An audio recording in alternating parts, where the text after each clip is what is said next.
After a dramatic finish to Stage 2, which ended in a trip to the hospital, George Gamble is back and leading over the dozen other riders for the final stage of the Roubaix Cup. This final one is half pavement, half gravel. The gravel is quite snowy and deep, so depending how it is up there, it could be very difficult. There's a long, snowy downhill section. You kind of got to ride through and try not to go flying type of thing.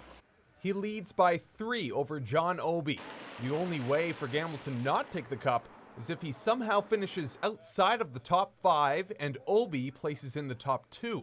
It's not unlikely though. The Hogan clan, all dominators on the road, could put Gamble on a thin line if he's not feeling 100%. The pack rode out shortly after 2 o'clock from Baldonnel Elementary, conceding to the slushy 25-kilometer track.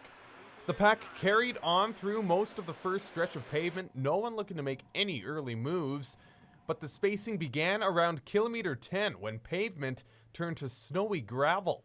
Leading at this point was Chris Hogan, followed by Ben Dawson and Dawit Faisa. Gamble, on the other hand, losing ground as he rounds into the back stretch. It wouldn't take long for him to catch up though. After the back end, he'd catch the lead pack and begin making a move.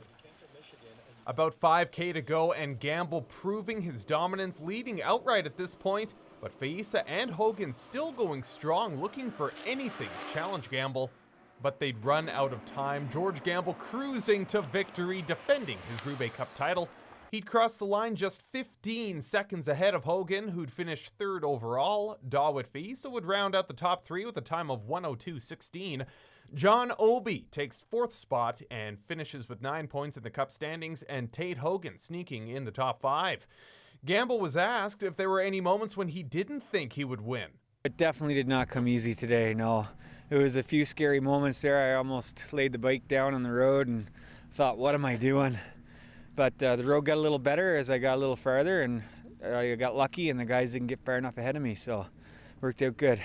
Last season, George Gamble cleaned up the road circuit, only losing a small handful of races. But bear in mind, his biggest challenge, Kevin Shaw, has yet to recover from an off-season leg injury.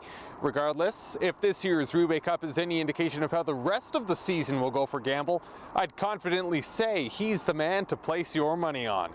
Mitch Bach, CJDC-TV Sports, Fort St. John.